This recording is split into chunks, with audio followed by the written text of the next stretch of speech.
A'udzu billahi minasyaitonir rajim. Bismillahirrahmanirrahim.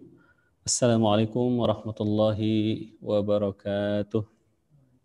Waalaikumsalam warahmatullahi wabarakatuh. Alhamdulillahi wassalatu wassalamu ala Rasulillah wa ala alihi wa sahbihi wattabi'ina lahu wa man walah. Asyhadu an la ilaha illallah wahdahu la syarikalah wa asyhadu anna sayyidana Muhammadan abduhu wa rasuluhu la rasula wa la nabiyya ba'dahu amma ba'du. Teman-teman yang dirahmati Allah Subhanahu wa taala, Ustadz Ilham dan juga para asatiz dan para jamaah yang lainnya. Pertama sekali kita bersyukur kepada Allah Subhanahu wa taala.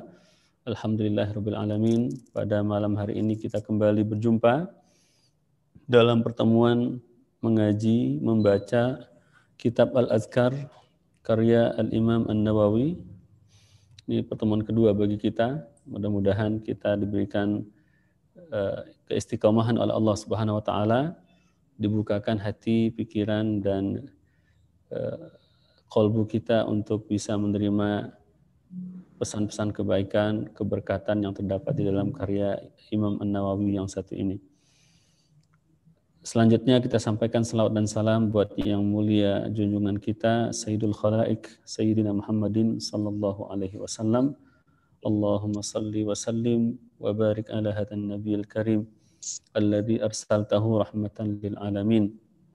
Sebelum kita memulai membaca dan mengkaji kitab Al-Azkar karya Imam An-Nawawi, kita sama-sama mari membaca surat Al-Fatihah, natabarruk biha wa nuhdi thawabaha li Syekhina Sidi Al-Imam Yahya ibn Sharaf An-Nawawi ala hadhihi niyyah wa ala kulli niyatin salihah. Al-Fatihah. A'udzu billahi minasyaitonir rajim. Bismillahirrahmanirrahim. Alhamdulillahirabbil alamin arrahmanir rahim maliki yaumiddin. Iyyaka na'budu wa iyyaka nasta'in. Ihdinas siratal mustaqim. Siratal ladzina an'amta 'alaihim ghairil maghdubi 'alaihim waladdallin. Amin. Teman-teman yang dirahmati Allah Subhanahu wa taala, pada pertemuan yang lalu kita sudah masuk kepada bahasan berkaitan dengan sekilas tentang biografi Imam An-Nawawi. Dan terakhir sebelum kita masuk pada hari ini kepada inti daripada kitab Imam An-Nawawi Al-Azkar, saya ingin menambahkan sedikit hal yang berkaitan dengan pandangan ulama terkait Imam An-Nawawi. Bahwa disebutkan oleh Abul Abbas Ibnu Faraj, dia mengatakan kanal Imamun Nawawi rahimahullahu ta'ala qad sarat ilaihi thalathu maratib kullu martabatin law kanat li syakhsin shuddat ilaihi rihalu. Abul Abbas bin Faraj mengatakan Imam An-Nawawi, semoga Allah meridhoinya, telah menjadi pusat untuk 3 perkara. Kalau seandainya satu di antara yang 3 itu ada pada diri seseorang, maka niscaya dia akan menjadi tokoh yang akan dikunjungi, yang akan diziarahi, yang akan dijadikan panutan oleh orang-orang. Yang pertama adalah ilmu. Orang kalau seandainya ilmu dia sangat luar biasa luas, apapun yang ditanya dia punya bahan di dalamnya, bisa menjelaskan sesuai dengan apa yang ditanyakan, maka pasti orang-orang akan berdatangan, berduyun-duyun untuk mendatanginya, untuk belajar kepadanya, untuk bertanya kepadanya. Ini yang pertama, ilmu. Yang kedua, az-zuhdu. Beliau juga adalah seorang yang zuhud, sebagaimana yang kemarin kita jelaskan.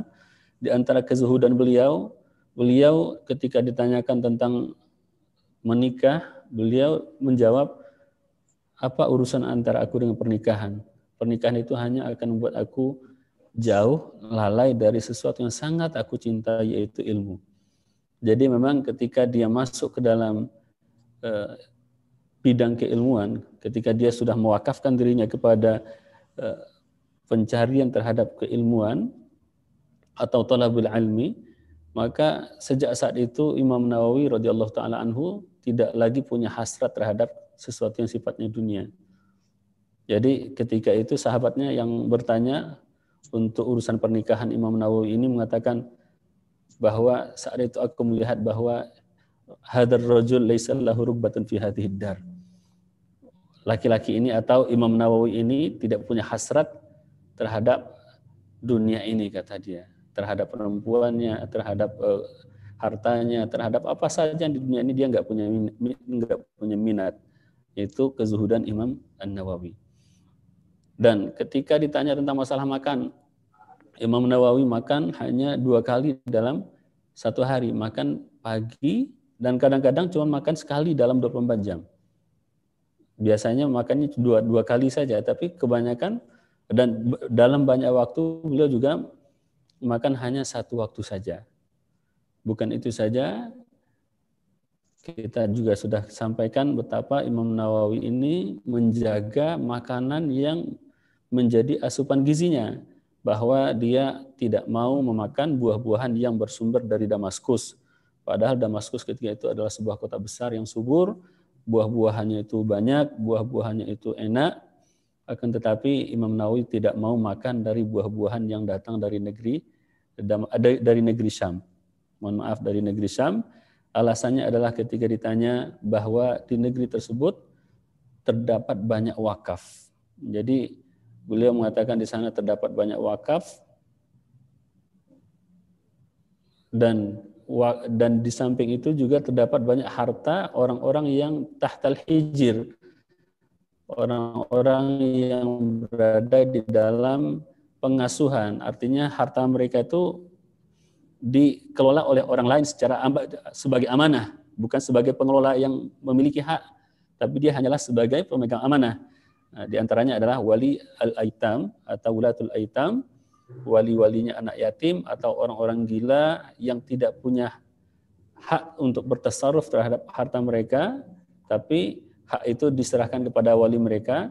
Dan kata Imam Nawawi, orang-orang yang tahtal hijr seperti ini atau tahtal hajri seperti ini itu tidak boleh dimanfaatkan harta mereka kecuali dengan sesuatu yang manfaatnya itu kembali kepada mereka, kepada al-aitam ataupun orang-orang yang al-mahjur tersebut. Maka karena di Damaskus dan juga di negeri Syam secara umum ketika itu banyak harta-harta yang sifatnya seperti itu, maka Imam Nawawi merasa dia tidak nyaman untuk memakan buah-buahan yang berasal dari sana. Kata dia ada subuhatnya.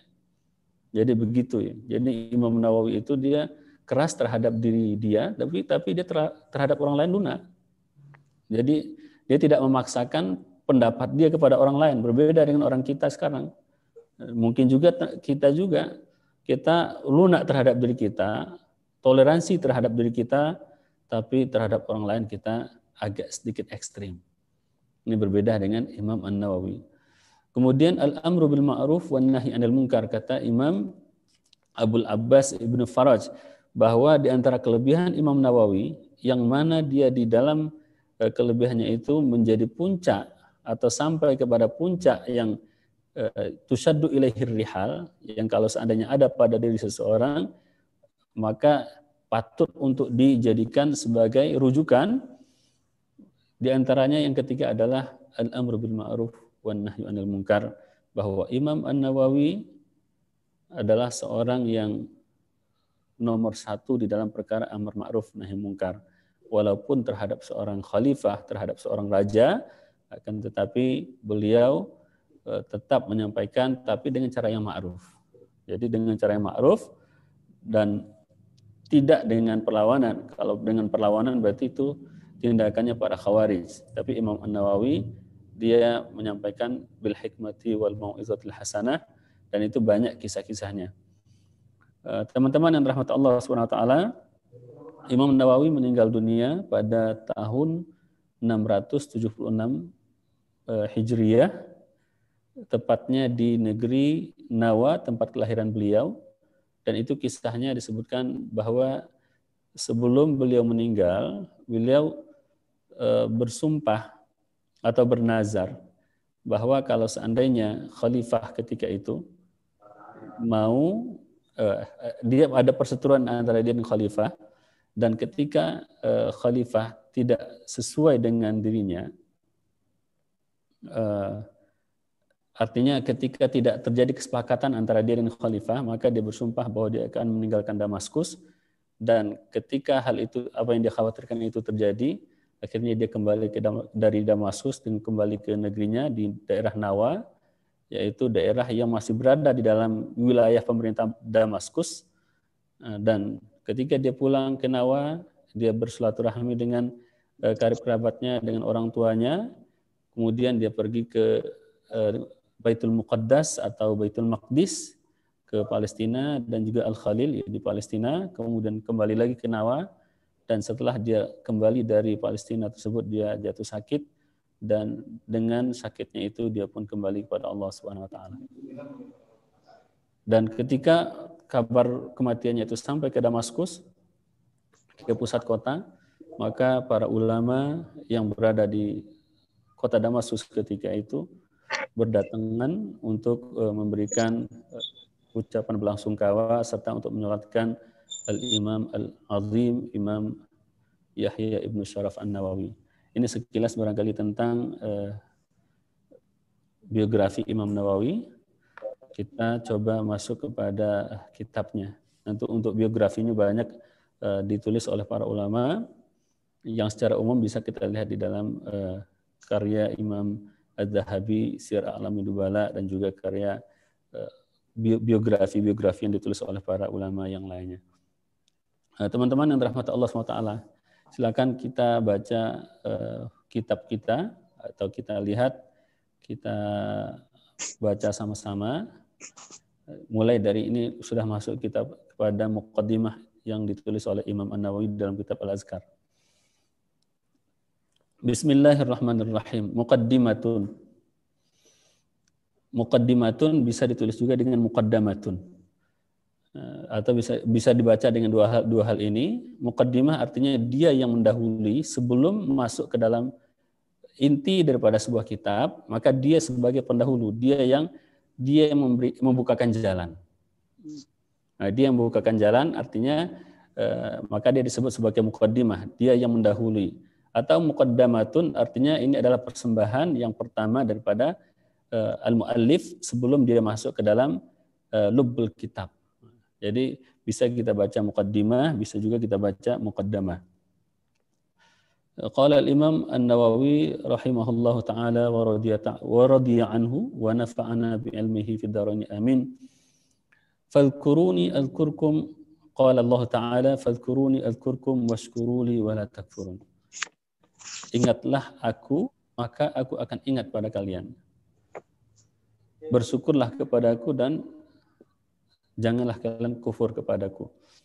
Teman-teman yang dirahmati Allah SWT, ini ayat terdapat dalam surah Al-Baqarah 152. Ini sebuah ayat yang sangat luar biasa.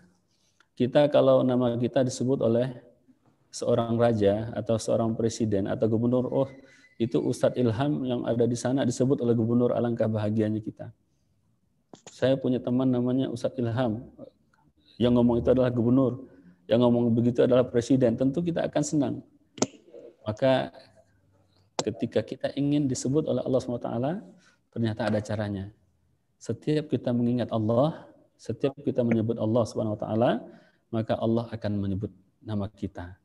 Makanya di dalam hadis yang lain, Rasulullah SAW mengatakan, di dalam sebuah hadis Rasulullah mengatakan, bagaimana Allah membanggakan hamba-hambanya yang berzikir, bahwa fa inna lillahi malaikatan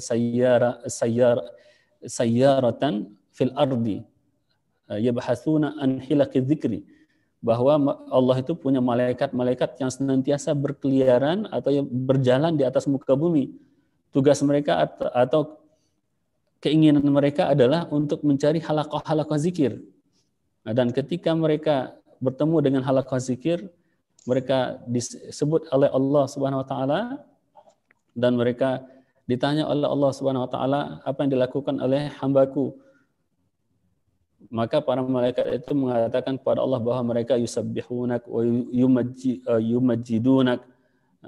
Kemudian dan mereka itu bertasbih kepadamu, kemudian mengagungkan engkau.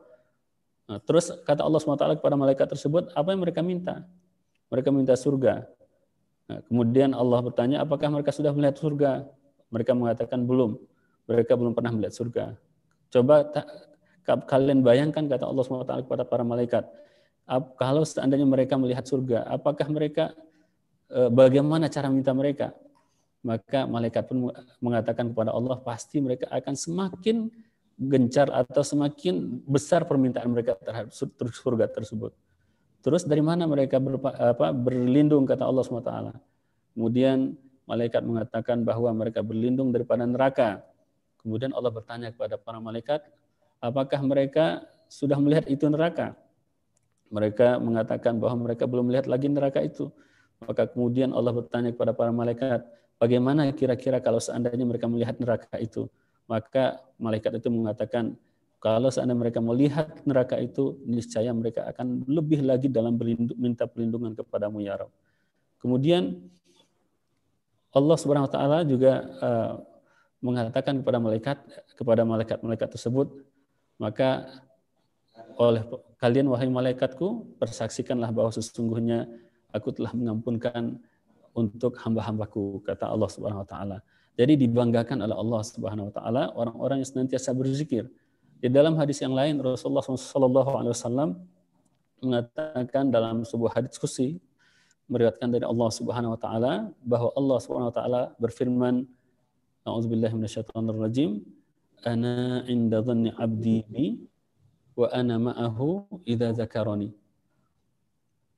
Sesungguhnya aku ini tergantung persangkaan hambaku kepadaku, dan aku bersamanya kalau seandainya dia mengingatku, kalau dia seandainya dia menyebutku.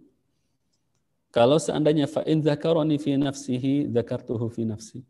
Kalau seandainya dia menyebutku di dalam dirinya, artinya dalam kesendirian dia sebut nama Allah, Allah, Allah, Allah. Maka Allah pun juga menyebut nama dia di dalam dirinya Allah, artinya di dalam zatnya Allah. Allah juga menyebut dia di dalam dirinya Allah, sesuai dengan nas hadis. Kemudian kalau seandainya dia menyebutku di depan malak, artinya di depan orang ramai atau di depan makhluk yang lain, maka Allah mengatakan dzakartuhu fi mala'in khairum minhu. Maka aku akan menyebut mereka, artinya ketika kita menyebut di depan manusia, misalkan kalau sekarang ini yang banyak itu kita lihat seperti Habib, misalkan Habib Nurmagomedov. Nah, ini semua orang mungkin pada kenal semua sekarang ini. Ketika dia menyebut nama Allah SWT, selesai bertanding, Alhamdulillah kata dia. Alhamdulillah kata dia.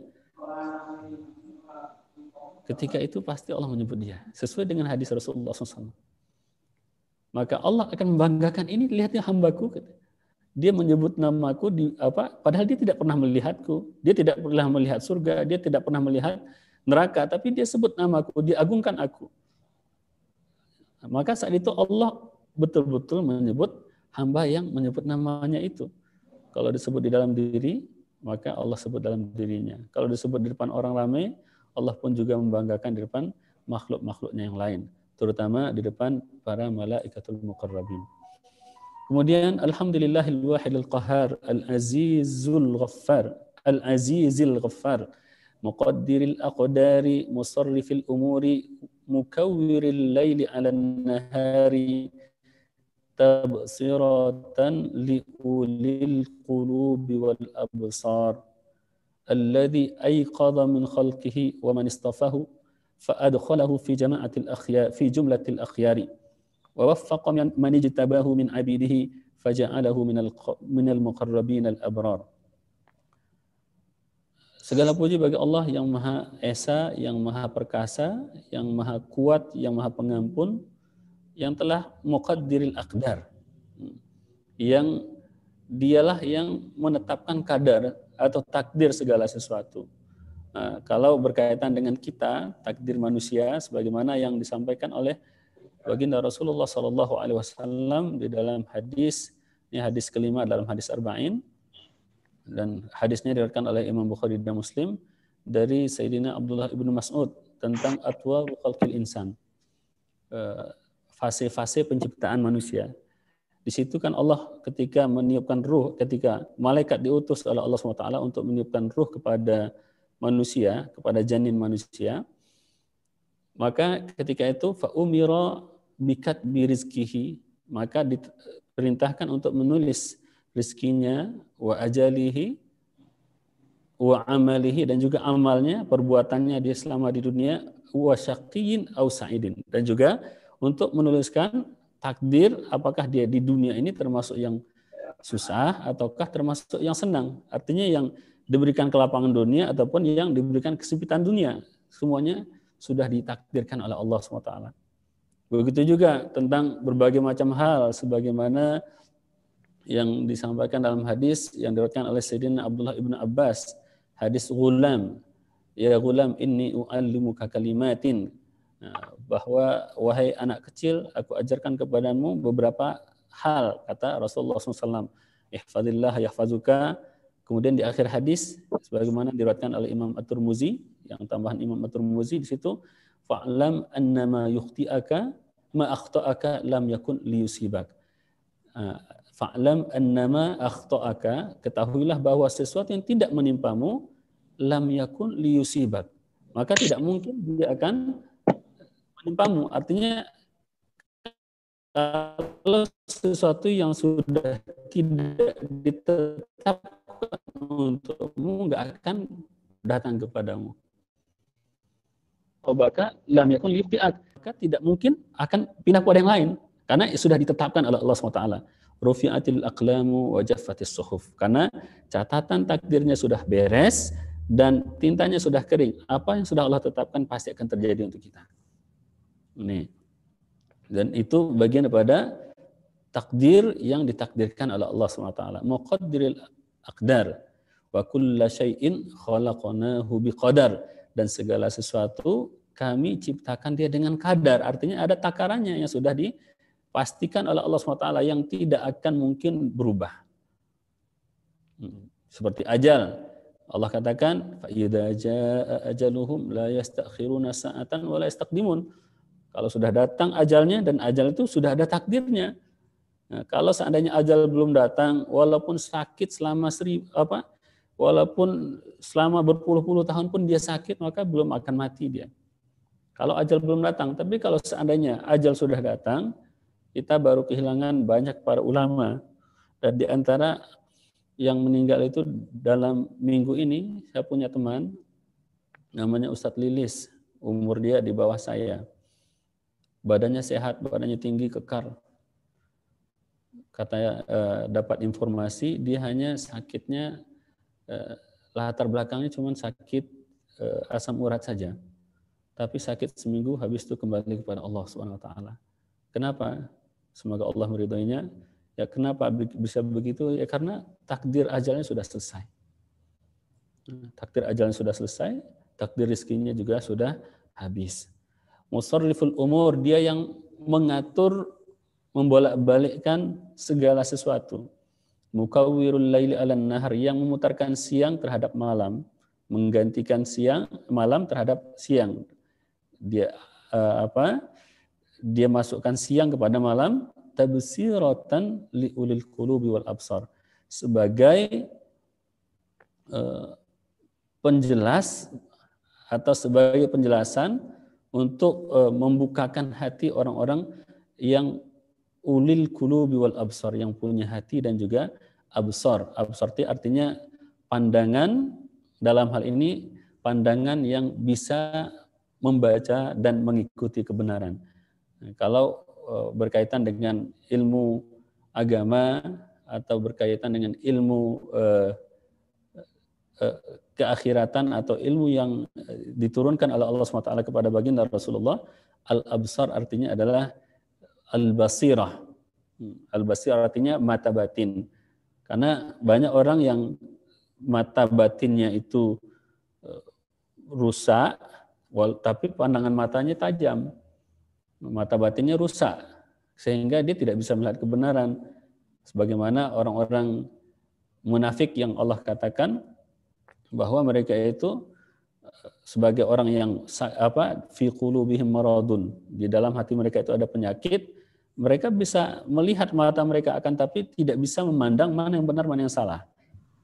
Kebenaran mereka pandang sebagai suatu kesalahan. Nah, dan sesuatu yang salah mereka pandang sebagai sesuatu yang benar. Makanya ketika mereka mengatakan bahwa orang-orang munafik itu, wa idza qila lahum aminu kama amanan nas qalu anu'minu kama amanas sufaha. Ketika mereka mengatakan, dikatakan kepada mereka, berimanlah kalian seperti yang lain. Artinya keimanan mereka ini kan bermasalah, dipandang oleh orang kok aneh gitu. Tapi mereka merasa mereka lah yang terbaik. Dan mereka merasa betul-betul sudah berada di dalam jalan yang benar. Sehingga mereka mengingkari dengan mengatakan, anu'minu kama amanas sufaha. Apakah kami ini beriman sebagaimana orang-orang safih, kata mereka. Enggak, kami ini, kan mereka hanya ingin mengatakan, kami ini benar, kami ini sudah berada di jalan yang lurus. Sementara mata batin yang lurus memandang mereka itu berada dalam situasi yang tidak lurus. Jadi kalau kita berikan analogi, dia ibarat seorang yang kalau dibawakan kepada penyakit jasad, ibarat seorang yang sedang sakit. Orang yang demam disuguhi rendang, dia merasakan rendang itu pahit. Kemudian dia katakan, kok rendangnya nggak enak.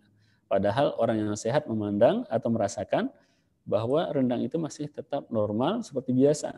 Tapi karena dia ada penyakit, maka dia merasakan sesuatu yang biasa itu rasanya menurut dia tidak biasa. Nah, karena di dalam hati dia ada penyakit. Kemudian ketika dikatakan kepada mereka bahwa janganlah kalian melakukan kerusakan di muka bumi, mereka mengatakan bahwa yang mereka inginkan sebenarnya adalah kebaikan. Mereka mengatakan kami hanya ingin melakukan perbaikan, bukan melakukan kerusakan. Padahal yang mereka lakukan itu adalah sesuatu yang merusak, tapi mereka tidak bisa melihat. Maka di sini Allah Subhanahu wa taala sebagaimana disampaikan di dalam mukadimah Imam An-Nawawi, bahwa Allah Subhanahu wa taala itu membangkitkan atau membangunkan dari hambanya orang-orang yang dia pilih sehingga dia masukkan ke dalam golongan fi jumlatil akhyar. Nah, dia pilih mereka dimasukkan ke dalam golongan orang-orang pilihan. Dan mudah-mudahan kita masuk di dalamnya, Allahumma amin ya rabbal alamin. Wa waffaqa man ijtabahu min abidihi, dan dia berikan taufik. Taufik itu isobatul haqqi. Taufik itu artinya adalah kita melakukan sesuatu sesuai dengan yang benar.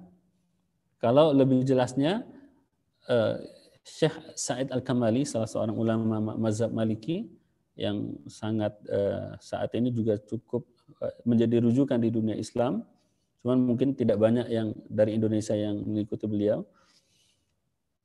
Tapi beliau punya pandangan yang sangat luar biasa. Saya suka mengikuti ceramah-ceramah beliau, kajian beliau, itu sangat luar biasa.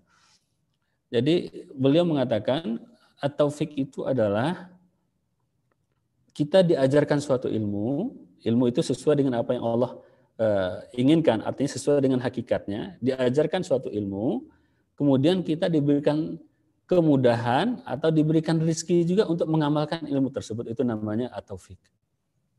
Jadi wafaqa itu artinya disatukan ilmu dengan amalnya, itu berarti orang diberikan taufik. Jadi bukan sekedar diajarkan saja, kalau diajarkan saja yu'allimuhu, tapi kalau wafaqahu artinya ilmunya diajarkan, kemudian amalnya juga diajarkan dan dikaruniakan oleh Allah SWT kepadanya. Man ijtabahu min abidihi, orang yang diberikan atau orang yang dia pilih, jadi sama dengan istofahu, ijtabahu, istofahu, ijtiba sama dengan istifa, min abidihi dari hamba-hambanya. Faja'alahu minal muqarrabin al-abrar, dan dia jadikan dia termasuk dari golongan hamba-hamba al-muqarrabin, hamba-hamba yang dekat kepada Allah, hamba-hamba yang berbakti yang baik. Wabassara man ahabbahu, dan Allah bassara yubassiru tabsir menjadikan dia bisa melihat. Jadi bukan memperlihatkan kepadanya, kan bukan sekadar memperlihatkan saja, tapi membuat dia bisa melihat. Jadi berbeda ya. Kalau memperlihatkan, banyak kita perlihatkan sesuatu kepada orang lain, tapi dia merasa tidak melihat. Kita sudah memperlihatkan, tapi dia tidak bisa melihat. Tapi kalau basara, membuat dia bisa melihat. Jadi menjadikan dia bisa melihat man ahabbahu, siapa yang dia inginkan, siapa yang dia cintai. Jadi kalau seandainya ada seseorang dicintai oleh Allah SWT, maka di antara tanda cinta Allah kepadanya adalah zahadahum fi hadhid dar. Dia jadikan dia sebagai orang yang zuhud di dalam kehidupan dunia ini. Jadi tidak tamak dengan dunia. Fajtahadu fi mardatihi, sehingga karena dia sudah zuhud terhadap dunia, ini contohnya yang konkret adalah Imam Nawawi sendiri. Jadi dia berbicara tentang dirinya sendiri. Dia memang tidak membicarakan dirinya, tapi sebagai contoh adalah dirinya sendiri. Bagaimana dia adalah sebagai teladan di dalam masalah kezuhudan. Fajtahadu fi mardatihi, maka kemudian dia bersungguh-sungguh berijtihad dalam menggapai keridhaannya, wa ta'ahhubi lidaril qarar, dan mempersiapkan diri untuk menghadapi darul qarar, yaitu tempat yang kekal abadi atau ad-darul akhirah. Wajtinabi ma yuskhituhu. Kemudian dia juga bersungguh-sungguh untuk meninggalkan apa yang membuatnya murka. Wal hadari min adzabin nar, dan juga bersungguh-sungguh untuk menjauhi azab neraka. Wa akhadhu anfusahum bil jiddi atau bil jaddi. Kemudian mereka mulai memaksakan diri mereka untuk gigih di dalam fi ta'atihi wa mulazamati dzikrihi, dalam mentaatinya dan juga di dalam memulazamah atau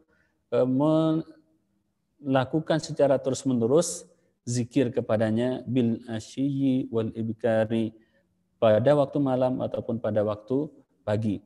Wa inda taghayuril ahwali, dan juga dalam kondisi adanya perubahan ketika terjadinya perubahan kondisi.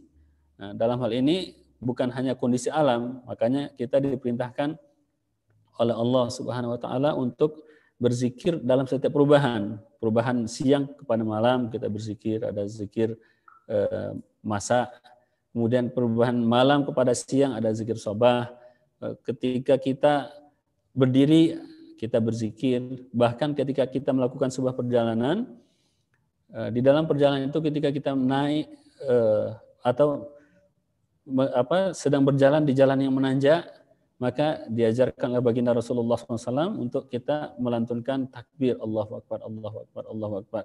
Ketika kita menurun, kita lantunkan Subhanallah, Subhanallah, Subhanallah. Ketika kita bangun tidur, berubah dari posisi tidur menjadi bangun, ada lagi zikirnya. Dan demikian seterusnya. Jadi ketika adanya perubahan kondisi, kita diperintahkan atau orang yang dipilih oleh Allah SWT tersebut senantiasa berzikir. Wa jami'i ana'il laili wan nahari, dan juga di sepanjang atau di semua waktu siang dan malam. Fastanarat qulubuhum bilawami'il anwari, sehingga bersinarlah hati-hati mereka dengan kilauan cahaya. Ahmaduhu ablaghal hamdi, aku memujinya dengan pujian yang paling sempurna, ala jami'i ni'amihi, atas segala nikmatnya, wa as'aluhul mazida min fadlihi wa karamih, dan aku memohon kepadanya tambahan daripada karunia dan kemuliaannya. Wa asyhadu an la ilaha illallahul azim al-wahidus samadul azizul hakim, wa asyhadu anna Muhammadan abduhu wa rasuluhu wa safiyuhu wa habibuhu wa khaliluhu afdalul makhluqin wa akramus sabiqina wal lahiqin, salawatullahi wa salamuhu alaihi wa ala sairin nabiyyin wa ali kullin wa sairis salihin. Amma ba'du. Jadi ini mukadimahnya Imam Nawawi. Sedikit saya komentari tadi. Kemudian kalau Ustadz Ilham sebentar, saya ini dulu.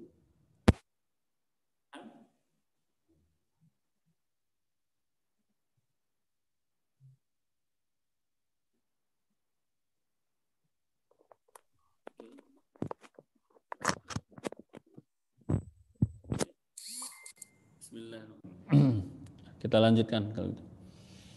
Kemudian Imam Nawawi melanjutkan amma ba'du, dan selanjutnya. Jadi biasanya di dalam setiap khutbah di dalam bahasa Arab ada kata-kata amma ba'du, dan itu juga menjadi seakan-akan sudah dijadikan sebagai bahasa Indonesia. Amma ba'du artinya selanjutnya, maksudnya setelah muqaddimah kita mau masuk. Nah, mau masuk inti daripada pembicaraan, maka kita sebut amma ba'du. Faqad qala Allahul Azimul Al-Azizul Hakim. Al-Azimu Al-Azizul Hakim. Sesungguhnya Allah Subhanahu wa taala yang maha agung, yang maha perkasa, yang maha bijaksana, Al-Azim, Al-Aziz, Al-Hakim, diurut oleh Imam Nawawi dari Al-Azim, Al-Aziz, Al-Hakim. Jadi Azim, Aziz, Al-Hakim. Allah Subhanahu wa taala berfirman, "Fadhkuruni adkurkum." Sebutlah aku akan menyebut kalian. Ini sudah kita jelaskan sedikit tadi. Kalau kita ingin disebut nama kita oleh Allah Subhanahu wa taala, maka sebutlah nama Allah Subhanahu wa taala. Wa qala ta'ala wa ma khalaqtul jinna wal insa illa liya'budun. Allah juga berfirman, tidaklah aku ciptakan jin dan manusia kecuali hanya untuk beribadah kepadaku. Artinya untuk menghambakan diri mereka kepadaku. Jadi kita ini kan diciptakan oleh Allah SWT. Jadi walaupun kita lahir dari orang tua kita, sebenarnya kita ini ciptaan. Jadi dilahirkan ke dunia itu artinya kita diciptakan oleh Allah SWT dan ditempatkan di dunia. Orang tua hanya sebagai sarana tempat kita menumpang atau tempat kita dititipkan oleh Allah SWT. Tapi kita ini diciptakan. Nah, jadi bukan kita dilahir karena orang tua kita ini ada di dunia, tapi karena Allah Subhanahu wa taala. Makanya di dalam hadis Tuaruk Khalqil Insan atau hadis kelima dari hadis Arba'in An-Nawawi itu, di situ Rasulullah mengatakan bahwa inna ahadakum yujma'u khalquhu fi batni ummihi. Sesungguhnya salah seorang di antara atau setiap dari kalian dikumpulkan penciptaannya di dalam perut ibunya. Nah, jadi penciptaannya dimulai dari dalam perut ibunya. Jadi bukan orang tua melakukan sesuatu habis itu kita lahir begitu saja, enggak. Kalau Allah enggak ciptakan, kita enggak jadi. Nah, maka di sini Allah katakan tidaklah kuciptakan jin dan manusia illa liya'budun. Kenapa Allah ciptakan? Karena Allah menciptakan, maka dia ciptakan adalah untuk menjadi hambanya, bukan untuk menjadi menjadi pesaingnya atau menjadi musuhnya, tapi untuk menjadi hamba atau budak hamba sahaya dari Allah Subhanahu wa taala. Fa ulima bihadza anna ma afdalu halil abdi hala dzikrihi rabbal alamin. Maka dari situ kita mengetahui bahwa ma afdalu tidak ada maka di situ diketahui bahwa kondisi hamba yang paling afdalu halil abdi. Jadi kondisi hamba yang paling afdal adalah hala dzikrihi rabbal alamin, yaitu kondisi di mana saat itu dia menyebut Allah Subhanahu wa taala. Nah, kenapa? Karena yang pertama adalah karena saat itu dia disebut oleh Allah Subhanahu wa taala. Jadi ketika kita disebut oleh Allah, maka itu adalah kondisi kita yang terbaik. Wastighalihi bil azkar al-waridah an Rasulullah sallallahu alaihi wasallam sayyidil mursalin, dan juga ketika dia sibuk dengan zikir-zikir yang warid atau yang datang daripada Sayyidina Rasulullah sallallahu alaihi wasallam sayyidil mursalin. Jadi itu adalah kondisi yang terbaik. Makanya di dalam kitab yang menjadi rujukan daripada Imam An-Nawawi, kitab namanya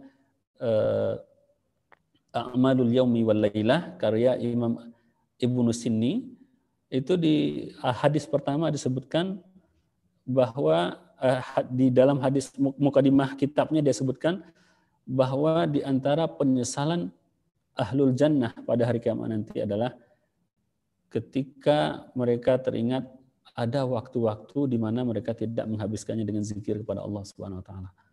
Jadi itu adalah waktu yang membuat ahlul jannah menyesal. Kenapa ya dahulu saya ada waktu, mungkin ada beberapa detik, beberapa menit, kenapa tidak aku jadikan sebagai waktu untuk berzikir. Jadi aku gunakan untuk berzikir. Makanya kalau di Mesir, ketika saya masih di Mesir, ada stiker-stiker biasanya ditempelkan di kadang-kadang di terminal, di dinding-dinding atau di gedung-gedung. Di situ dituliskan auqatul intizar imla'ha bil istighfar. Waktu menunggu, kalau artinya waktu menunggu, isilah dia dengan istighfar. Jadi kita menunggu tapi kita isi dengan istighfar. Maka itu waktu menunggu kita tidak akan sia-sia, dan mudah-mudahan dengan zikir kita itu juga apa yang kita tunggu akan dimudahkan oleh Allah SWT. Itu untuk urusan dunianya. Di akhirat nanti juga demikian, bahwa waktu-waktu yang kosong itu ketika kita isi dengan zikir kepada Allah SWT, maka itu akan menjadi waktu-waktu yang dikenang sebagai sesuatu yang indah. Sedangkan waktu-waktu di mana kita lalai dari Allah, tidak ingat akan Allah, tidak menyebut Allah, maka itu adalah waktu yang akan kita sesali walaupun kita termasuk di antara penduduk surganya Allah Subhanahu wa taala. Wa qad sannafa al-ulama'u fi amali al-yawmi wal-lailati wad-da'awati wal-adhkari kutuban katsiratan ma'lumatan 'inda al-'arifin. Dan sesungguhnya para ulama sudah menulis, sannafa yusannifu, artinya sudah mengarang buku atau karya yang berkaitan fi amalil yaumi wal lailah, yang berkaitan dengan amal harian, amal siang dan malam. Al-yaum bisa diartikan siang. Al-yaum itu artinya kalau dalam bahasa, kalau dipakaikan secara mutlak artinya hari. Al-yaum, hari. Tapi kalau seandainya dikawinkan dengan al-lailah maka artinya siang dan malam. Jadi sudah banyak ulama yang menulis tentang amalan siang dan malam, dan juga ad-da'awat wal azkar, tentang doa-doa dan zikir-zikir ma'lumatan 'indal 'arifin, yang mana karya-karya tersebut diketahui secara jelas oleh orang-orang yang arif. Jadi orang-orang yang paham tahu kitab-kitab tersebut. Walakinnaha mutawwalatun bil asanid wat takriri. Tapi kitab-kitab tersebut terlalu panjang karena sanad-sanadnya disebutkan, dan juga di situ banyak pengulangan-pengulangan. Fadu'ufat anha himamut talibin, sehingga hal itu membuat semangat para talib atau para pencari ilmu menjadi lemah. Faqasadtu tashila dzalika 'ala ar-raghibin, maka kemudian aku bermaksud untuk memudahkan itu untuk orang yang mau. Jadi hanya bagi orang yang mau. Dan memang kemauan ini yang menjadi inti. Dalam segala sesuatu itu tergantung kemauan. Kamu mau apa tidak? Kalau seandainya nggak mau, walaupun rumahnya di samping masjid, walaupun dia seorang muslim, maka nggak akan sampai ke masjid. Kalau seandainya nggak mau, walaupun dia punya HP, walaupun dia punya pulsa, walaupun nanti pulsanya, paketnya mungkin di akhir bulan masih lebih, tapi kalau nggak mau untuk ikut kajian, maka nggak akan ikut kajian juga, walaupun dia bisa melakukannya. Maka di sini Imam An-Nawawi mengatakan dia sengaja membuat ini atau mengarang karya ini tashilan untuk orang-orang yang menginginkan, untuk memudahkan orang-orang menginginkan untuk menguasai doa-doa dan amal siang dan malam tersebut. Fasyara'tu fi jam'i hadzal kitabi mukhtasiran maqasida ma dzakartuhu taqriban lil mu'tanin. Maka kemudian aku mulai fasyara'tu, kita bisa artikan di sini mulai, fasyara'tu, maka aku mulai mengumpulkan fi jam'i hadzal kitab, mengumpulkan kitab ini, artinya mengumpulkan bahan kitab ini, artinya kitab ini kan dinukil atau dirujuk oleh Imam Nawawi dari kitab-kitab yang macam-macam. Maka dia mengatakan fi jam'i hadzal kitab, mengumpulkan kitab ini mukhtasiran maqasida ma dzakartuhu, yaitu mukhtasaran, yang mana kitab ini aku buat mukhtasaran, jadi ringkas. Jadi tidak panjang-panjang, tapi walaupun tidak kata Imam Nawawi tidak panjang, tapi tetap aja kita nggak tahu seberapa lama kita akan bisa menyelesaikannya nih. Jadi kalau di buku, ya kalau di cetakan saya ini ada sekitar 400 lebih, 450 halaman dengan fihrisnya. Jadi Imam Nawawi mengatakan ini mukhtasar. Coba bayangkan bagaimana kalau seandainya kita baca kitab yang mutawwal, kitab yang panjang, maka subhanallah para ulama dahulu memang kita ini sudah sangat-sangat jauh daripada himmahnya mereka itu. Maqasida ma dzakartuhu taqriban lil mu'tanin. Jadi aku kumpulkan maksud-maksud yang sudah aku sebutkan tadi, yaitu memudahkan para orang-orang yang ingin, kemudian aku buang sanad-sanadnya, sanad-sanad nanti dia jelaskan sebagai pengganti sanad, dia sebutkan hukum-hukum daripada hadis. Kemudian sebagai untuk mendekatkan maksud tersebut kepada orang-orang yang al-mu'tanin, untuk orang-orang yang punya perhatian. Wa ahdiful asanida fi mu'adhamihi, dan kebanyakannya aku hapuskan sanadnya. Jadi tidak disebutkan isnadnya. Lima dzakartuhu min ithalil ikhtisar, karena aku seperti aku sebutkan lebih memilih untuk meringkasnya. Wa likaunihi mawdu'an lil muta'abbidin, karena kitab yang aku tulis ini aku tulis untuk orang-orang yang ingin beribadah. Jadi bukan untuk orang-orang yang ingin mengkaji tentang sanad, yang ingin mengkaji tentang kesahihan hadis, bukan itu tujuannya. Tapi aku karang buku ini tujuannya adalah untuk membantu orang lain untuk beribadah. Jadi sudah tinggal mereka mengamalkannya saja. Jadi sudah disediakan instan oleh Al-Imam An-Nawawi. Walaisu ila ma'rifatil asanid mutatalli'in, yang mana ahli ibadah ini atau orang-orang yang ingin beribadah ini tidak punya keinginan untuk mencari isnad-isnadnya. Artinya mereka ingin disediakan barang yang jadi, tinggal diamalkan.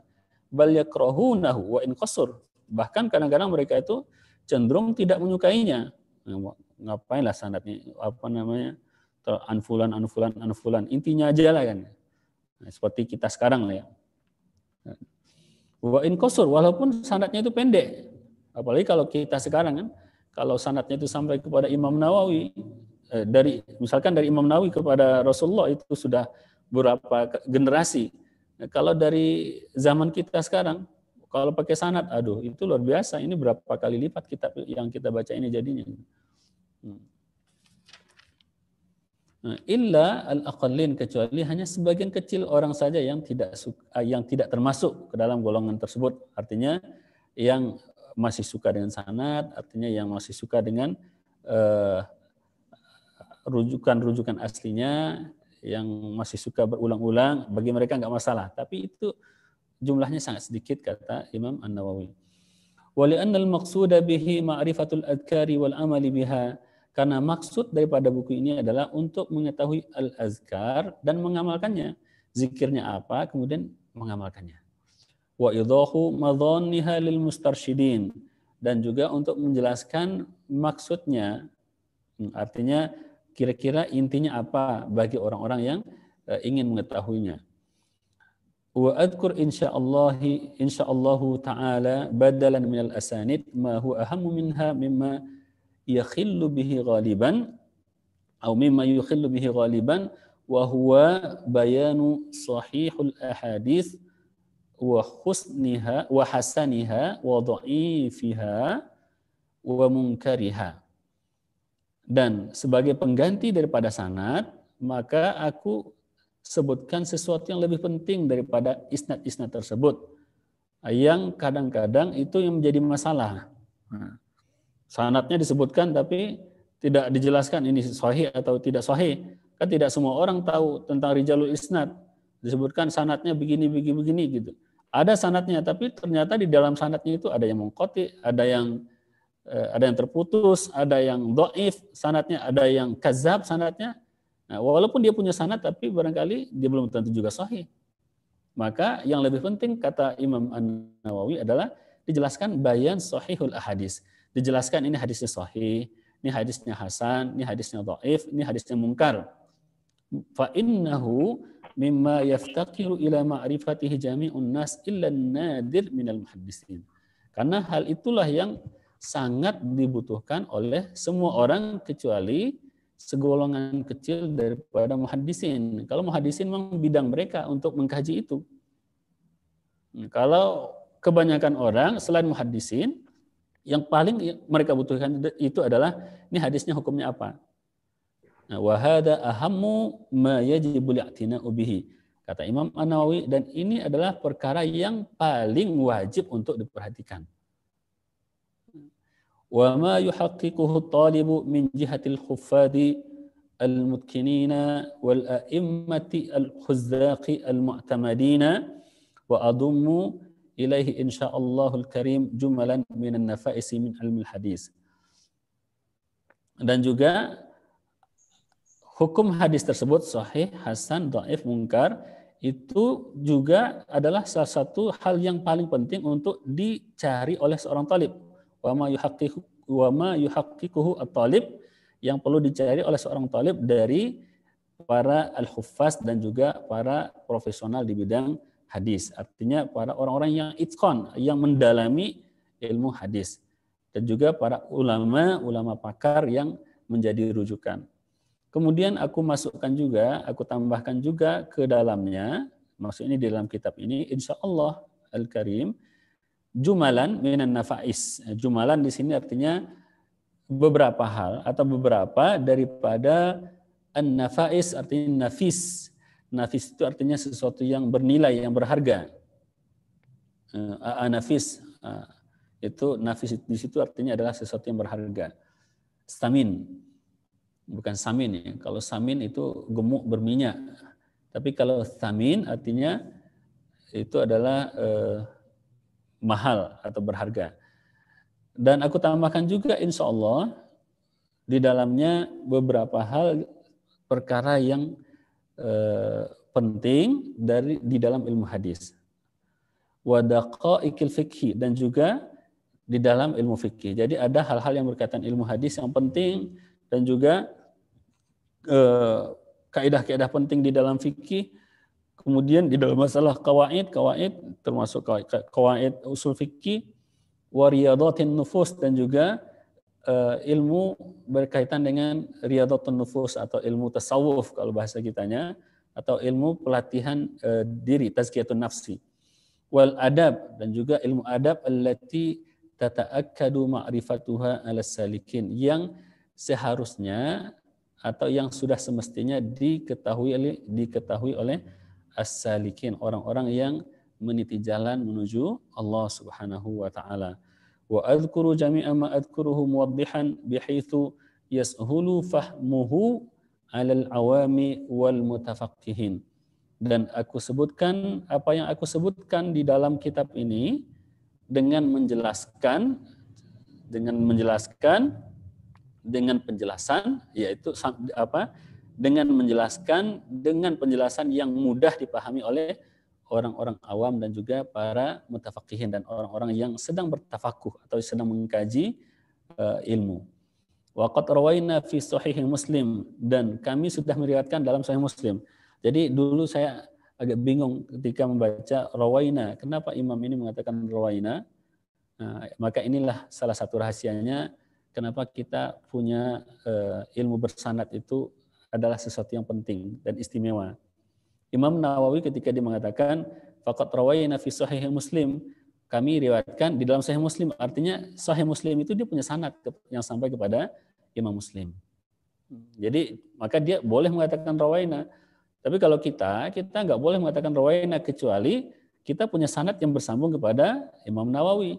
Kecuali kalau kita bersambung sanad kita kepada Imam Muslim, kemudian sampai kepada Rasulullah SAW. Nah, kalau seandainya setiap hadis yang ada dalam Sahih Muslim itu kita sudah dapatkan sanadnya, artinya lengkap sanad, artinya bukan ijazah ammah gitu. Setiap hadisnya itu kita dapatkan sanadnya, maka patutlah atau bolehlah kita mengatakan rawaina fi Sahih Muslim sebagaimana Imam An-Nawawi. Tapi kalau tidak, maka kita tidak layak untuk mengatakan rawaina fi Sahih Muslim. Dari Abu Hurairah, kita Imam Nawawi kami riwayatkan dari dalam Sahih Muslim dari Abu Hurairah radhiyallahu taala anhu an Rasulillah sallallahu alaihi wasallam, dari Sayyidina Rasulullah sallallahu alaihi wasallam, qala man da'a ila hudan kana lahu minal ajri mithla ujuri man tabi'ahu la yanqusu dzalika min ujurihim syai'an. Barang siapa yang mengajak kepada petunjuk, kepada huda, maka untuk dia dari ganjaran atau untuk dia pahala seperti pahala orang yang mengikutinya, dan tidak mengurangi ganjaran atau pahala orang tersebut sedikit pun. Jadi begini teman-teman, ketika Rasulullah SAW menjelaskan barang siapa yang man fatara sha'iman falahu mislu ajri sha'imin min ghairi ayyan qusa min ujurihim syai'un. Barang siapa yang membukakan orang yang berpuasa, maka untuk dia dapat pahala atau untuk dia pahala seperti orang yang dibukakannya itu, atau seperti pahala orang yang berpuasa tersebut tanpa mengurangi pahala orang tersebut sedikit pun. Jadi kalau di dalam perhitungan kita, pahala itu kan istilahnya kalau kita bawakan ke barang, kalau seandainya jatah kita adalah 100.000, kalau diberikan misalkan yang sama kepada orang lain, berarti bisa jadi yang 100.000 ini kan jadi hilang punya kita. Maka kalau hilang punya kita, berarti kan rugi kita. Rugi kita yang berpuasa, masa pahalanya untuk dia. Nah, maka di dalam kita berhubungan dengan Allah Subhanahu wa taala, matematikanya Allah itu maha luas. Kalau kita 1 tambah 1 2, tapi kalau bagi Allah 1 tambah 1 bisa jadi 10, bisa jadi 700, bisa jadi kelipatannya lebih gitu. Nah, itu yang kita pahami dari hadis ini, dan juga hadis-hadis yang menyatakan bahwa dia akan mendapatkan pahala tanpa mengurangi pahala orang tersebut sedikit pun. Artinya orang tersebut tidak terganggu pahalanya. Ketika dia dikasih makan oleh seseorang, ketika dia dikasih perbukaan oleh seseorang, dia makan, pahala dia tetap utuh. Tapi bagi orang yang memberikan makanan, berbuka ini, pahalanya juga utuh, sama seperti yang diberikan kepada orang yang berpuasa tersebut. Jadi yang ini nggak usah merasa dia dirugikan, karena pahala dia sama sekali tidak akan dikurangi. Nah, begitu juga yang ini dia semakin semangat gitu, karena dia selain dia berpuasa dapat pahala sendiri dengan puasanya, dia memberikan buka kepada orang lain dapat pahala 2 kali lipat. Nah, ini anjuran untuk orang yang ini untuk berbuat baik, dan yang satu lagi penjagaan perasaan dia bahwa pahala dia tidak akan berkurang. Nah, justru kalau seandainya dia menolak misalkan karena kesombongan, karena salah paham, barangkali pahala dia akan bisa berkurang karena itu. Maka di sini kita berhitung matematik dengan Allah Subhanahu wa taala, bukan dengan manusia yang punya keterbatasan. Nah, begitu juga di dalam masalah ini. Kalau seandainya kita melakukan sebuah amal, nggak usah kita khawatir. Misalkan kita baca kitab Imam An-Nawawi sekarang. Setelah kita baca, kita dapat pahala. Pahala kita kemudian disetorkan juga kepada Imam Nawawi. Yang disetorkan kepada kita dan juga disetorkan kepada Imam An-Nawawi, itu jumlahnya barangkali sama. Imam Nawawi dapatnya lebih banyak. Tapi kalaupun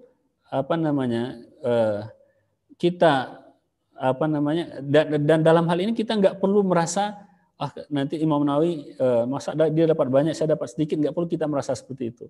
Jadi tetap kita semangat untuk melakukan kebaikan dari siapa saja kita dapatkan, dan nggak usah kita iri, nggak usah kita dengki kepada orang-orang terdahulu. Justru kita seharusnya memang tanpa kita bisa membayar dia sudah mengajarkan kepada kita berbagai macam hal, berbagai macam kebaikan.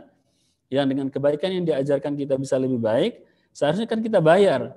Tapi karena kita tidak mampu bayar, maka Allah bayar dia dengan pahala yang seperti yang diberikan kepada kita, diberikan juga kepada beliau tanpa mengurangi pahala kita sedikit pun. Jadi kita tetap semangat gitu. Jadi nggak usah kita nanti daripada dia dapat pahala kita dapat pahala juga gitu. Kita dapat pahala juga. Maka tinggal kita menggunakan prinsip multi level marketingnya. Karena kita mau juga seperti beliau, maka kita ajarkan juga kepada yang lain gitu. Orang lain mengajarkan juga, maka kita dapat setoran pahala. Kita sudah mati, kemudian setoran pahala kita juga masih dapatkan sebagaimana yang didapatkan oleh guru-guru kita, di antaranya adalah Sheikhul Jalil Al-Imam An-Nawawi. Fa'aradtu musa'adati ahlil khairi, maka tujuanku atau aku berkeinginan untuk menolong orang-orang yang ingin berbuat baik. Bitashili tariqihi wal isyarati ilaihi, yaitu dengan memudahkan jalannya dan juga memberikan isyarat kepadanya atau untuk mengarahkannya. Wa idahi sulukihi, dan untuk menjelaskan jalannya. Wa dilalati alaihi, dan juga menunjukkan kepadanya, kepada jalan kebaikan maksudnya. Wa adhkuru fi awalil kitabi fusulan muhimmatan yahtaju ilaihi sahibu hadzal kitab wa ghairuhu minal mu'tanin. Dan pada awal kitab ini aku jelaskan, aku sebutkan beberapa fasal yang penting yang dibutuhkan oleh pengarang kitab ini atau yang memiliki kitab ini. Artinya dia ini betul-betul niat dia itu adalah untuk memudahkan orang. Jadi karena tujuannya itu adalah untuk memudahkan orang, jadi berkah. Sama kalau kita bisnis, kita buka usaha, ketika tujuannya itu adalah untuk membantu orang lain, biasanya di pasar itu laris gitu. Seperti startup untuk transportasi yang kita lihat itu, Gojek, Grab dan yang lain-lainnya itu, karena tujuannya adalah untuk membantu orang lain, maka cepat lakunya. Demikian juga Imam An-Nawawi, tujuannya adalah untuk orang lain, untuk memudahkan jalan orang sehingga diterima oleh banyak orang. Tujuannya adalah untuk kebaikan orang. Ini bagian daripada makna an-nasihatu li amatil muslimin, bahwa kita menasihati atau memberikan nasihat tulus untuk kebaikan orang-orang yang awam ataupun orang-orang yang muslim. Sebagaimana dalam hadis ad-dinu an-nasihah. Maka di awal kitab kata Imam An-Nawawi, aku sebutkan beberapa pasal yang sangat dibutuhkan oleh pengarang kitab ini. Artinya saya juga butuh kata Imam Nawawi, dan juga yang lainnya, dan yang lain juga butuh yang punya perhatian dengan masalah ini. Wa idza kana fi sahabati man laysa mashhuran inda man la ya'tani bil amal nabbahtu alaihi faqultu rawaina an fulanin as-sahabi. Apabila di antaranya kata Imam Nawawi ada beberapa hal yang diberikan catatan oleh Imam Nawawi, apabila di antara sahabat yang tidak masyhur, bagi orang-orang yang tidak punya perhatian khusus terkait dengan masalah biografi para sahabat, jadi ada sahabat ini yang mastur, namanya itu tidak terlalu kelihatan, tidak terlalu kedengaran di antara golongan para sahabat. Maka aku ingatkan kata Imam Nawawi dengan mengatakan fulan as-sahabi. Dia adalah as-sahabi, yaitu sahabatnya Rasulullah SAW, supaya tidak diragukan tentang kesahabatannya dia atau persahabatan dia dengan Rasulullah SAW. Wa aktasiru fi hadzal kitabi 'ala al-ahadits allati fil kutubil masyhurati allati hiya usulul Islam wa hiya khamsah. Dan di dalam kitab ini aku bersandar kepada hadis-hadis yang terdapat di dalam kitab-kitab al-masyhur, yaitu usul Islam al-khamsah. Artinya ada al-kutub al-khamsah. Kalau dalam ilmu hadis namanya ada al-kutub al-khamsah, yaitu Sahih Bukhari, Muslim, Sunan Abu Dawud, Sunan At-Tirmidzi, dan An-Nasa'i. Jadi Imam Ibnu Majah tidak masuk, Musnad Imam Ahmad tidak masuk, dan kemudian Al-Muwatta Imam Malik tidak masuk di dalam hal ini. Walaupun semua kitab-kitab ini adalah kutub-kutub yang mu'tabarah di dalam kitab Ahlus Sunnah wal Jamaah. Wa qad arwi yasiran min al-kutubil masyhurati ghairiha, dan kadang-kadang aku juga meriwayatkan dari kitab-kitab yang lain. Wa amal ajza'u wal masanidu falastu anqulu minha syai'an illa fi nadiri min al mawatin wa la adhkur min al usulil masyhurati aidan min ad dha'ifi ila an nadir ma bayani dha'fi wa inna ma adhkuru fihi as-sahiha ghaliban falihada arju ay yakuna hadzal kitabu aslan mu'tamadan thumma la adhkuru fi hadzal bab al ahadits illa ma kanat dilalatuhu dhahiratan fil mas'alati. Adapun al ajza', kitab-kitab hadis yang tertentu dan kitab-kitab masanid, aku tidak menukil darinya sedikit pun kecuali dalam situasi yang sangat jarang, kata Imam Nawawi, kecuali fi nadiri minal mawatin wala adkur, dan aku tidaklah juga menyebutkan dari usul al-masyhurah, dari kitab-kitab yang yang aku rujuk itu tidak aku sebutkan hadis-hadis ad-dhaif. Jadi beliau menghindari hadis-hadis yang dhaif, kecuali kalau dia sebutkan ma'a bayani dha'fihi. Kalau dia sebutkan ada hadis yang dhaif, maka dia jelaskan bentuk kedhaifannya. Dan aku hanya wa innama adhkuru fihi sahih ghaliban. Aku hanya berusaha untuk menyebutkan yang sahih saja di dalam kitab ini. Maka dari itu aku berharap kitab ini bisa menjadi asal mu'tamad, dan artinya kitab yang rujukan yang mu'tamad, yang dijadikan sandaran di dalam tubuh umat ini. Dan juga aku tidaklah menyebutkan dalam kitab ini, kata Imam An-Nawawi, kecuali ma kanat dilalatuhu zahiratan fil mas'alah, kecuali yang dilalah daripada hadis-hadis tersebut itu zahir di dalam apa yang aku bahas. Jadi ada hadis-hadis yang dia kurang jelas maksudnya, artinya dilalahnya kurang terbaca, artinya di dalamnya mungkin ada perdebatan atau ada syubhat atau ada istibah di antara para ulama, maka tidak dia sebutkan. Jadi betul-betul untuk memudahkan. Wallahul karim as'alu at-taufiqa wal inabata wal i'anata wal hidayata was siyanata wa taysira ma aqsuduhu min al khairati wad dawami ala anwa'il makramat wal jam'i baini wa baina ahbabi fi dari karamatihi wasair wujuhil masarrat. Kepada Allah aku mohon taufik inabah, berserah diri dan mohon pertolongan dan hidayah, penjagaan wa taysir maqsaduhu, dan kemudahan terhadap apa yang aku inginkan dari kebaikan ini, dan juga berterusan di dalam melakukan berbagai macam kebaikan dan mengumpulkan antara aku dengan orang-orang yang aku kasihi di dalam surganya Allah Subhanahu wa taala bersama orang-orang yang berbahagia di dalamnya. Wa hasbiyallahu wa ni'mal wakil wa la haula wa la quwwata illa billahil azizil hakim. Masya Allah la quwwata illa billah. Tawakkaltu 'ala Allahi i'tasamtu billah ista'antu billah wa fawwadtu amri ila Allahi wastauda'tu Allah dini wa nafsi wa walidi wa ikhwani wa ahbabi wa sairi man ahsana ilayya wa jami'al muslimina wa jami'a ma an'ama bihi alayya wa alaihim min umuril akhirati wad dunya fa innahu subhanahu idza studi'a syai'an hafidhahu wa ni'mal hafidhi. Dan cukuplah Allah bagiku, dia adalah sebagai tempat terbaik, wa ni'mal wakil. Hasbiyallah, cukuplah Allah bagiku, wa ni'mal wakil. Ni'mal wakil artinya dia adalah sebaik-baik tempat untuk bertawakal, untuk berserah diri. Dia yang segala-galanya.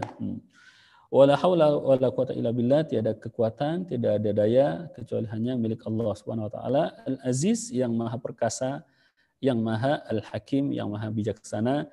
Masya Allah la quwata illa billah. Kepadanya aku bertawakal, kepadanya aku berlindung atau kepadanya aku berlindung, bersandar, kepadanya aku minta tolong dan aku serahkan urusanku kepadanya. Istauda'tu Allah dini, aku titipkan agamaku kepada Allah. Artinya dia betul-betul bahkan untuk urusan agama dia tidak mempercayakan kepada diri dia sendiri. Ini para ulama yang mengajarkan kita bahwa segala sesuatu itu adalah Allah yang berkuasa. Termasuk dalam urusan agama kita nggak usah terlalu pede. Oh saya sekarang beriman pasti akan selalu beriman, belum tentu juga. Nauzubillah kalau seandainya Allah palingkan kita dari keimanan ini. Maka dari itu kita serahkan, kita titipkan kepada Allah SWT agama kita, diri kita, orang tua kita, wa walidi, orang tuaku kata Imam An-Nawawi, saudara-saudaraku dan para orang-orang yang aku kasihi, dan juga semua orang man ahsana ilayya, orang-orang telah berbuat baik kepadaku. Jadi memang semua yang berkaitan dengannya, semua orang-orang yang pernah berbuat baik padanya, dia masukkan di dalam cakupan doanya. Dan semua kaum muslimin dan juga jami'ul muslimin dan juga semua apa yang telah dia karuniakan kepadaku dan kepada mereka dari urusan akhirat dan juga dunia. Di sini kita lihat Imam Nawawi mendahulukan min umuril akhirati wa dunya. Memang dia itu lebih mengedepankan urusan akhirat daripada dunia. Maka di dalam doanya dia sebutkan al-akhirati dulu, kemudian baru disebutkan dunia. Fa innahu subhanahu idza studi'a, karena sesungguhnya dia Allah Subhanahu wa taala kalau seandainya dititipkan sesuatu dia akan menjaganya dan dia adalah sebaik-baik penjaga, kata Imam Nawawi. Jadi ini teman-teman mukadimah daripada kitab Imam An-Nawawi Al-Azkar. Mukadimah dari beliau kita sudah baca, barangkali untuk malam ini kita cukupkan dulu sambil kita kalau seandainya ada yang ingin kita diskusikan. Kita tutup sama-sama dengan doa, mudah-mudahan Allah SWT senantiasa menjaga kita. Kita memohon kepada Allah agar setiap hembusan nafas kita bisa menjadi zikir. Amin. Ya Allah. Setiap langkah kita bisa menjadi zikir. Setiap ayunan tangan kita bisa menjadi zikir. Kita latih diri kita memang untuk menjadi seorang yang senantiasa mengingat Allah. Itu adalah sesuatu yang butuh perjuangan, akan tetapi itu adalah mudah bagi orang yang dimudahkan untuknya oleh Allah SWT, dan akan terasa sulit bagi orang-orang yang tidak dimudahkan baginya oleh Allah SWT. Jadi kita terus memancing kemudahan-kemudahan dari Allah dengan memaksimalkan upaya kita, upaya jasadiah kita, upaya ruhiyah kita juga, dan mudah-mudahan itu dapat memancing rahmat Allah, berkatnya, sehingga dia mudahkan bagi kita untuk menjadi termasuk az-zakirinallaha katsira waz-zakirat, termasuk orang yang banyak mengingat Allah, baik dari yang laki-laki ataupun yang perempuan. Mari kita tutup dengan doa kafatul majlis. Subhanakallahumma bihamdika asyhadu an la ilaha illa anta nastaghfiruka wa natubu ilaik. Wassalamualaikum warahmatullahi wabarakatuh.